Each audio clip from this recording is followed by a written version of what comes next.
नमस्कार, Maharashtra news 24 live मध्ये आपले स्वागत आहे। मी भाग्यश्री उर्फ मोनाली मॅडम। वळूया पुढील बातम्याकडे। केळापुरात कोलाम बांधवांचा जनसागर उसळला। सौ इंदिरा बोंद्रे यांच्या नेतृत्वात ऐतिहासिक लक्षवेधी रॅली संपन्न।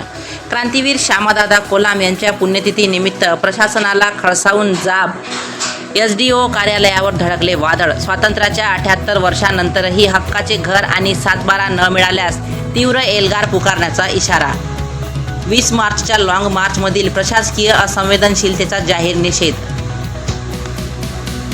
शासन केवळ क्रांतीवीर श्यामादादा कोलाम यांच्या नावाचा राजकीय स्वार्थासाठी वापर करत असून प्रत्यक्ष समाजाला मात्र कवडीची किंमत दिली जात नाही। पिढ्यानपिढ्या या जमिनीवर आणि घरात कोलाम बांधव राहत आहेत। त्याचे 7/12 आणि मालकी हक्क आजही त्यांच्या नावावर नाही।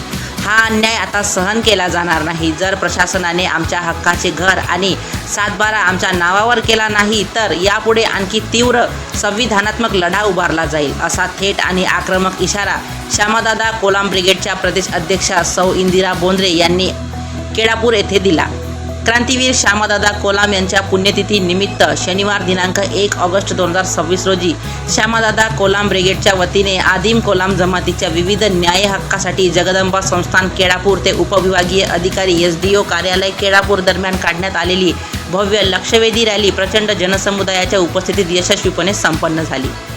जगदंबा संस्थानने एसडीओ कार्यालय दुमदुमले। आज सकाळी 10 वाजता जगदंबा संस्थान केळापूर येथून सौ इंदिरा बोंद्रे यांच्या खंबीर नेतृत्वाखाली या रॅलीला सुरुवात झाली। रॅलीमध्ये केळापूर उपविभागाअंतर्गत येणारे हजारो कोलाम बांधव, माता, भगिनी आणि तरुण पारंपरिक पोशाखात तसेच विविध मागण्यांचे व घोषणांचे फलक हाती घेऊन मोठ्या संख्येने सहभागी झाले होते।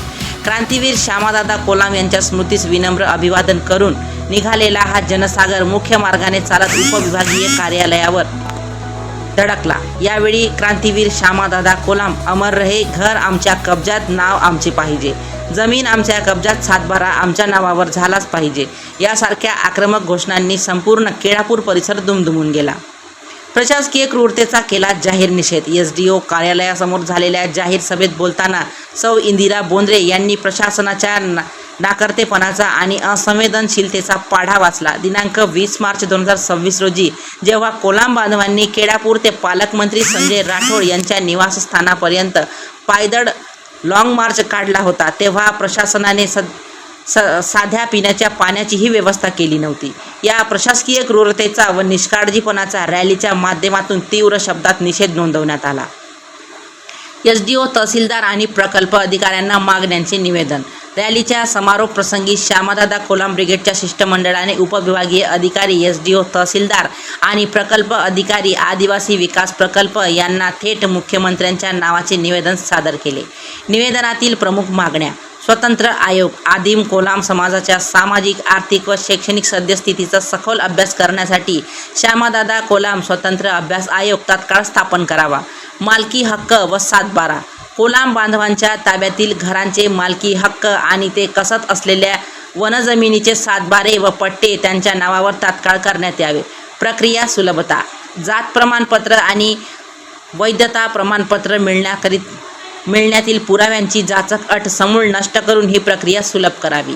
दोषींवर कारवाई: 20 मार्चच्या आंदोलनात पिण्याचे पाणी न पुरवणाऱ्या दोषी अधिकाऱ्यांवर कडक कारवाई व्हावी। या ऐतिहासिक रॅलीमध्ये श्यामादादा कोलाम ब्रिगेडचे सर्व प्रदेश, जिल्हा आणि तालुका पातळीवर पदाधिकारी, स्थानिक कार्यकर्ते आणि कोलाम समाजातील नागरिक मोठ्या संख्येने उपस्थित होते। प्रशासनाने या निवेदनाची गांभीर्याने दखल घेऊन तत्काळ सकारात्मक निर्णय न घेतल्यास येणाऱ्या काळात संपूर्ण यवतमाळ जिल्ह्यात आणखी तीव्र आंदोलन छेडण्यात येईल, असा इशारा शेवटी देण्यात आला। श्यामादादा कोलाम ब्रिगेड, महाराष्ट्र राज्य। Maharashtra news 24 live update. माहिती दिलेली झाली, परंतु आता कोलाम पोट देशाला स्वातंत्र्य मिळून 78 वर्ष झाली। जे आमचे कोलाम लोक ज्या घरात राहतात, ज्या घरात राहतात ते घरसुद्धा त्यांच्या नावावर नाही आहे। जिथे शेती मशागत करून बसतात ती शेतीसुद्धा नावावर नाही आहे। कायमस्वरूपी रोजगार नाही आणि त्याच्यात आमच्या मुंजाळा येथील लोकांना शेतीच्या अतिक्रमणात पिकं निष्कासित करण्याच्या ग्राममहसूल अधिकारी यांनी नोटिसा दिलेल्या आहेत। जर त्यांच्या शेती निष्कासित झाल्या तर त्यांच्यावर उपासमारीची वेळ येण्याची शक्यता अजिबात नाकारता येत नाही। शासन निर्णयाच्या जागेवर राहा. परंतु MPSC UPSC मधून घडलेले जे काही अधिकारी लोक आहेत यांनी लोककल्याणकारी मानवतावादी दृष्टिकोनातून या लोकांच्या समस्या निकाली काढण्यासाठी यांना विशेष अधिकार असतात. त्या विशेष अधिकाराचा वापर करून त्या स्थगित आणि प्रलंबित मागण्या त्या मागणी पूर्ण कराव्या. यासाठी समाजदादा कोळाम ब्रिगेड, बिगर सातबारा शेतकरी संघटना यांच्या वतीने ही शांततेच्या मार्गानं पोलीस प्रशासनाच्या मार्गदर्शक तत्वानुसार इथं शांततेनं रॅली आली आणि राष्ट्रपतीची भेट घेतली. पुन्हा शरद पवार महाराष्ट्राचे जे खासदार आहे, माझे कृषी मंत्री, त्यांच्या बंगल्यावर बोलू सतत आम्ही 3 वर्ष गेलो आहे. त्यांची धडपड भयंकर चालू आहे. आपला आदिवासीचा वनाचा कायदा, अनुसूचित जमाती तर पारंपरिक वननिवासी वन हक्क कायदा, त्याच्यात कायद्यात सुधारणा झाली आहे. आता शिंदे साहेबांना सांगितलं, पण शासन प्रशासन याच्याकडे दुर्लक्ष देत आहे. केंद्राचं सरकार असू द्या, राज्याचं असू द्या, कायदा जो झाला 2004 मध्ये, त्याच्यात राष्ट्रपतीच्या शैलीशी कायद्यात सुधारणा दुरुस्त केलेली आहे. अनुसूचित जमाती इतर पारंपरिक वननिवासी वनाचा कायदा अधिनियम 2006, नियम 2008, सुधारित नियम 2012 नुसार वन हक्क कायद्याचा जो कट्टा आहे, अजूनही हे शासन केंद्रातलं राज्यातलं धोकेतच आहे. अजून धोकेतून जागी झाले नाही. त्याच्यासाठी आपल्याला रोडवर येऊन जसं आपल्याला आंदोलन, मोर्चे, अधिवेशन जे करायचं आहे, जेव्हा आपण रोडवर येऊ तेव्हा सरकारला जागा होईल, तिथपर्यंत सरकार जागा होणार नाही. त्याच्यासाठी यांनी भरपूर इंद्र साहेबांनी आणि आपले महाराष्ट्राचे प्रत्यक्ष अध्यक्ष जे आहे इंदिरा बोंद्रे, आदिवासी कोलाम समाजाची बाई आहे, तिची ती धडपड आहे चालू.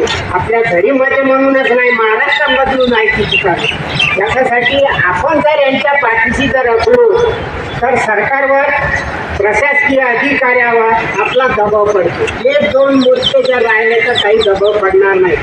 जितकी जास्तीत जास्त लोकसंख्या दिसेल अधिकाऱ्याच्या नजरेत किंवा पदाधिकारी, आमदार, खासदार, मंत्री, राष्ट्रपती, पंतप्रधान, तेव्हा त्याला थोडंसं काही नाही काही थोडं विचार करावा लागेल. त्याच्यासाठी आपला जो हक्क अधिकार कसा मिळवायचा, का मिळवायचा, त्याच्यासाठी आता आपल्याला नेहमी अधूनमधून आंदोलन, अधिवेशन केलं. त्याच्यासाठी प्रत्येकाने, प्रत्येक गावकऱ्यांनी आपण सहकार्य करायला पाहिजे. पुढाऱ्याने जोरान बोला, जोराना. लोकशाहीर अण्णाभाऊ साठवणचा, लोकशाहीर अण्णाभाऊ साठवणचा. चला आता आपली रॅली शेवटच्या टप्प्यात आलेली आहे.